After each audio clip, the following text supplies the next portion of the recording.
जलेंद्र Kumar Sharma, assistant professor in economics, government college Dausa. आज का हमारा जो टॉपिक है वो है कि भारत में संपन्नता के बीच में गरीबी की स्थिति। भारत प्राकृतिक संसाधनों की दृष्टि से संपन्न है, लेकिन फिर भी यहाँ गरीबी पाई जाती है। तो सबसे पहले हम ये देखेंगे कि भारत में प्राकृतिक संसाधनों की दृष्टि से संपन्नता किस प्रकार से है, अथवा भारत में प्राकृतिक संसाधनों की क्या स्थिति है। आर्थिक विकास में प्राकृतिक साधनों का विशेष स्थान होता है। जिस देश में प्राकृतिक संसाधन जैसे भूमि, जल, खनिज पदार्थ, शक्ति के साधन पर्याप्त मात्रा में पाए जाते हैं, उस देश का आर्थिक विकास भी तीव्र गति से होता है। उपजाऊ मिट्टी, जल के अभाव में कृषि का विकास रुक जाता है। आवश्यक खनिज पदार्थों, शक्ति के साधनों के अभाव में औद्योगिक विकास अवरुद्ध हो जाता है। कच्चे लोहे, कोयले के अभाव में इस्पात उद्योग का विकास नहीं हो पाता है। इस प्रकार से कुल मिलाकर के हम ये कह सकते हैं कि आर्थिक विकास के लिए प्राकृतिक संसाधनों का होना अत्यंत आवश्यक होता है।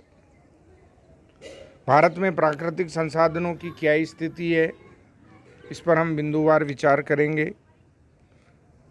पहले हम लेते हैं भारत में भूमि का उपयोग।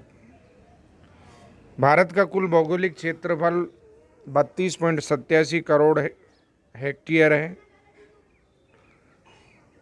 अगर हम कुल रिपोर्टिंग क्षेत्रफल की बात करें तो 2011-12 में कुल रिपोर्टिंग क्षेत्रफल 30.58 करोड़ हेक्टेयर था, जिसकी विस्तृत सूचना सरकार के पास उपलब्ध थी। 2.29 करोड़ हेक्टेयर के लिए आंकड़े उपलब्ध नहीं हैं। देश के कुल रिपोर्टिंग क्षेत्रफल के 22.9% भाग पर वन पाए जाते हैं। कृषि योग्य व्यर्थ भूमि का क्षेत्रफल 1.26 करोड़ हेक्टेयर है, जो कुल रिपोर्टिंग क्षेत्रफल का 4.1% है। 4.8% भाग में चालू प्रति भूमि है। 3.5% भाग में अन्य प्रति भूमि पाई जाती है।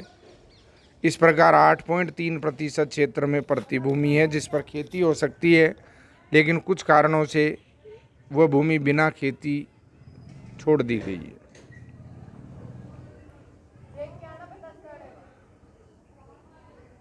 50-51 में शुद्ध जोता बोया क्षेत्रफल 11.9 करोड़ हेक्टेयर था, जो रिपोर्टिंग क्षेत्रफल का 41.8% था। जबकि 2011-12 में शुद्ध जोता बोया क्षेत्रफल 14 करोड़ हेक्टेयर था, जो कुल रिपोर्टिंग क्षेत्रफल का 46% रहा है। एक से अधिक बार कृषिगत क्षेत्रफल 5.4 करोड़ हेक्टेयर है, जिससे सकल कृषिगत क्षेत्रफल लगभग 19.5 करोड़ हेक्टेयर होता है, जो कुल रिपोर्टिंग क्षेत्रफल का 65.3% भाग बैठता है। ये 50-51 में मात्र 13.2 करोड़ हेक्टेयर था, अर्थात कुल रिपोर्टिंग क्षेत्रफल का 46.4% भाग था। तो अगर हम भूमि संसाधन की दृष्टि से देखें, भूमि उपयोग की दृष्टि से देखें, तो अन्य राष्ट्रों की तुलना में भारत की स्थिति काफ़ी संपन्न है। दूसरा बिंदु है खनिज पदार्थ। भारत के खनिज पदार्थों को 3 समूहों में बांटा जा सकता है। पहला समूह वे खनिज शामिल करते हैं जिनमें निर्यात लायक बचत होती है, जैसे कच्चा लोहा है, मैग्नीज, अब्रक, इल्मेनाइट, मैग्नेसाइट आदि।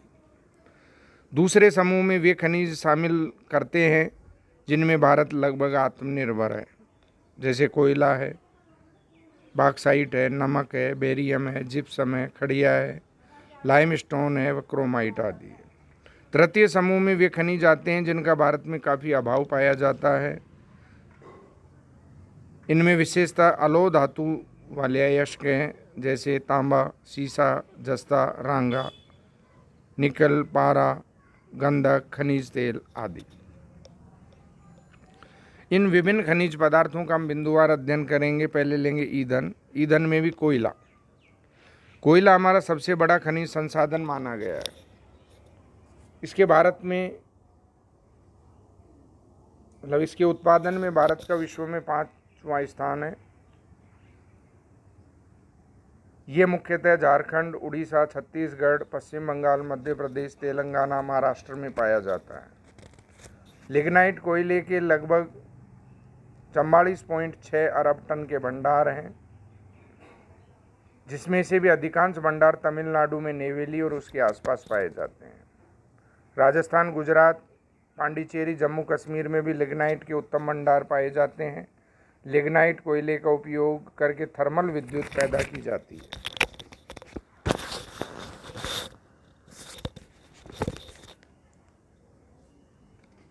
भारत में कोयले का उत्पादन 50-51 में 3.23 करोड़ टन था, जो 17-18 में बढ़कर के 72.3 करोड़ टन हो गया है। अतः कोयले की दृष्टि से हम काफ़ी संपन्नता की स्थिति में हैं। दूसरा है पेट्रोल, क्रूड ऑयल। देश में खनिज तेल का उत्पादन 50-51 में जहां 3 लाख टन हुआ करता था, वो 18-19 में 2.57 करोड़ टन हो गया। सर्वप्रथम 1889 में असम के उत्तर पूर्व में डिगबोई नामक स्थान पर क्रूड तेल निकालने का काम शुरू किया गया था। वर्तमान में ONGC व OIL के प्रयासों से तेल का उत्पादन व तेल की खोज के प्रयास चल रहे हैं। भारत में क्रूड ऑयल की काफ़ी कमी पाई जाती है। भारत प्रतिवर्ष पेट्रोल, तेल व चिकनाई अर्थात POL का भारी मात्रा में आयात करता है। 18-19 में 9,862.6 करोड़ रुपए का आयात किया था, जो कुल आयातों का 27.4% भाग है। अतः देश में क्रूड तेल का उत्पादन बढ़ाने की नितांत आवश्यकता है। भविष्य में इस क्षेत्र में राजस्थान के बाड़मेर जिले का योगदान महत्वपूर्ण हो जाएगा, क्योंकि यहाँ खनिज तेल के काफ़ी भंडार मिलने के संकेत मिले। कच्चा लोहा। भारत में उत्तम श्रेणी के कच्चे लोहे का विशाल भंडार पाया जाता है। यहाँ के कच्चे लोहे में लगभग 65% शुद्ध लोहा होता है। भारत में विश्व का 1/4 कच्चा लोहा पाया जाता है। कच्चे लोहे की दृष्टि से भारत का विश्व में प्रथम स्थान है। कच्चा लोहा उड़ीसा, गोवा, बिहार, कर्नाटक, मध्य प्रदेश में बहुतायत में पाया जाता है। कच्चे लोहे की दृष्टि से बिहार का सिंहभूमि जिला, उड़ीसा का मयूरभंज, क्योंझर जिले विशेष रूप से महत्वपूर्ण है।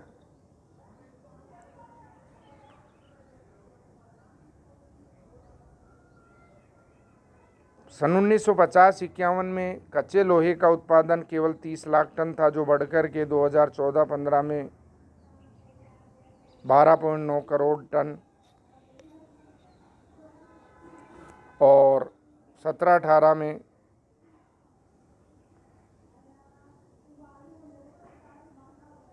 19.7 करोड़ टन हो गया है। भारत में लोहे इस्पात के कारखानों का विकास होने से कच्चे लोहे की घरेलू मांग बढ़ रही है, निर्यात मांग भी बढ़ रही है। भारतीय खनिज लोहे का निर्यात Japan, Romania, Czechoslovakia, Poland, Bulgaria, Iran आदि देशों में किया जाता है। तो कच्चे लोहे की दृष्टि से भी भारत की स्थिति संपन्न है। मैग्नीज। रूस के बाद मैग्नीज के उत्पादन में भारत का दूसरा स्थान है। ये इस्पात को टाइट बनाने के काम आता है। देश में मैग्नीज के कुल भंडार 23.3 करोड़ टन आंके गए हैं। मैग्नीज का उत्पादन उड़ीसा, महाराष्ट्र, मध्य प्रदेश, कर्नाटक, आंध्र प्रदेश में होता है। मैग्नीज के उत्पादन का अधिकांश भाग निर्यात किया जाता है। क्रोमाइट। ये कर्नाटक, बिहार, उड़ीसा, तमिलनाडु, मध्य प्रदेश, महाराष्ट्र में पाया जाता है। ये चांदी के समान एक चमकीली धातु होती है, जो धातु कार्मिक उद्योगों, रिफ्रैक्टरी ईंट बनाने, इस्पात को कठोर बनाने, रसायन आदि काम में प्रयुक्त होती है। बॉक्साइट, इससे एल्युमिनियम तैयार किया जाता है। भारत में बॉक्साइट का उपयोग उन उद्योगों में बढ़ रहा है जो सीमेंट, रासायनिक पदार्थ, कागज का उत्पादन करते हैं। कुछ बॉक्साइट जापान व यूएसए को निर्यात भी होता है। भारत में ये बिहार, मध्य प्रदेश, तमिलनाडु, कर्नाटक, गुजरात, उड़ीसा, कश्मीर में पाया जाता है। बॉक्साइट इस युग का मुख्य धातु कहलाता है क्योंकि जल, थर्म, नभ तीनों क्षेत्रों में इसका उपयोग होता है। योजना काल में बॉक्साइट के उत्पादन में भारत में उल्लेखनीय वृद्धि हुई है। कच्चा तांबा, ये विद्युत उद्योग में बहुत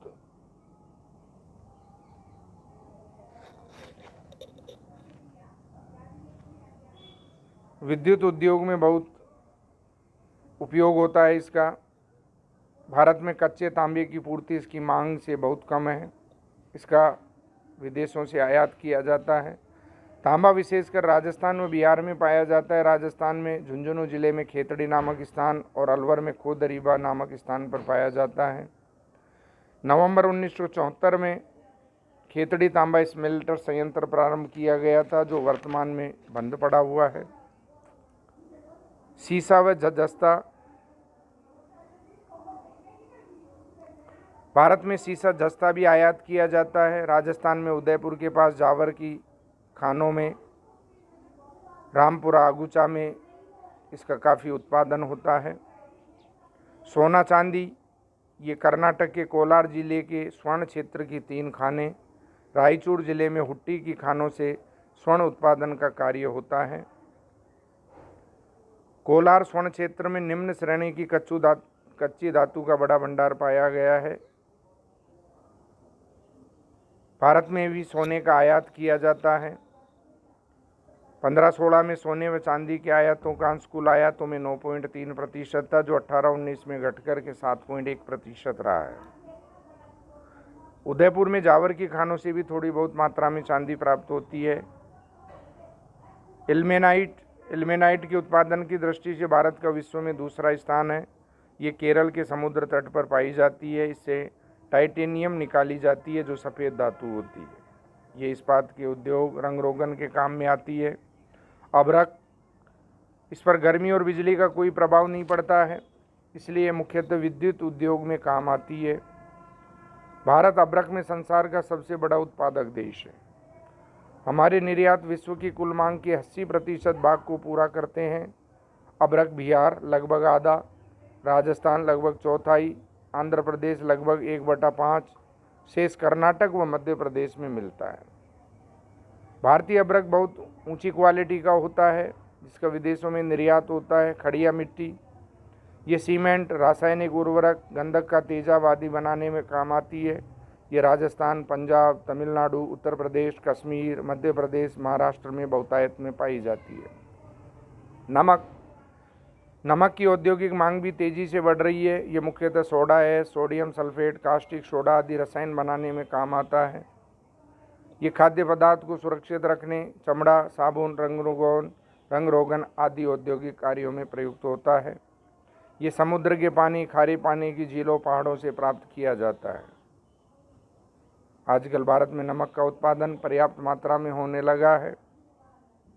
विविध खनिज, इनके अलावा इस्पात, सीमेंट उद्योग के लिए काफ़ी मात्रा में लाइमस्टोन, डोलोमाइट आदि का उत्पादन भी भारत में होता है। और अंत में है आणविक खनिज। भारत में अणुशक्ति के लिए यूरेनियम, थोरियम खनिज मिलते हैं। यूरेनियम बिहार और राजस्थान में पाया जाता है। बिहार में काफ़ी मात्रा में यूरेनियम की संभावना है। भारत सरकार ने मुंबई के पास ट्राम्बे में एक आणविक भट्टी बनाई है। मोनोजाइट से थोरियम निकलता है। ये खनिज केरल, बिहार, कर्नाटक में पाया जाता है।